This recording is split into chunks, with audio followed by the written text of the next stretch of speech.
Hi friends, welcome to our channel. ఈరోజు మన వీడియోలో simple and tasty chicken fry తయారీ విధానం చూద్దాం. దీనికోసం ముందుగా కడాయి తీసుకొని ఒక 2 టేబుల్ స్పూన్ ఆయిల్, ఒక హాఫ్ టీ స్పూన్ జీలకర్ర, ఒక ఆనియన్ కట్ చేసి వేసుకోవాలి.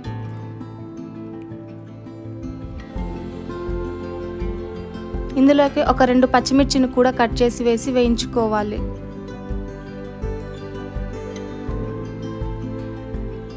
ఈ ఆనియన్ అనేది గోల్డెన్ బ్రౌన్ కలర్ వచ్చిన తర్వాత ఒక టేబుల్ స్పూన్ అల్లం వెల్లుల్లి పేస్ట్ను కూడా వేసుకొని పచ్చివాసన పోయేంత వరకు వేయించుకోవాలి.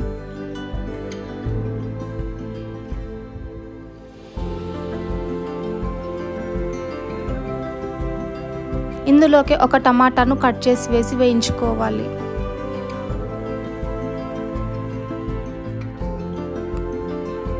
టమాటా అనేది మగ్గిన తర్వాత శుభ్రంగా కడిగి పెట్టుకున్న చికెన్ను వేసుకొని ఒక 5 నిమిషాల పాటు ఫ్రై చేసుకోవాలి.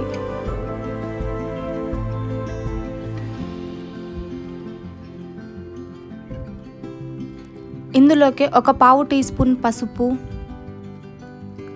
1 టీ స్పూన్ కారం, 1 టీ స్పూన్ ధనియాల పొడి, 1 టీ స్పూన్ ఉప్పు, half table spoon garam masala వేసుకొని ఈ మసాలా అనేది ముక్కలకు పట్టేంత వరకు కలుపుకోవాలి. తగినన్ని నీళ్లు పోసుకొని ఉడికించుకోవాలి. చికెన్ అనేది ఉడికిన తర్వాత కొద్దిగా కరివేపాకు, కొద్దిగా కొత్తిమీర వేసుకొని ఒక 2 నిమిషాల పాటు హై ఫ్లేమ్లో ఉంచుకొని దించేసుకోవాలి.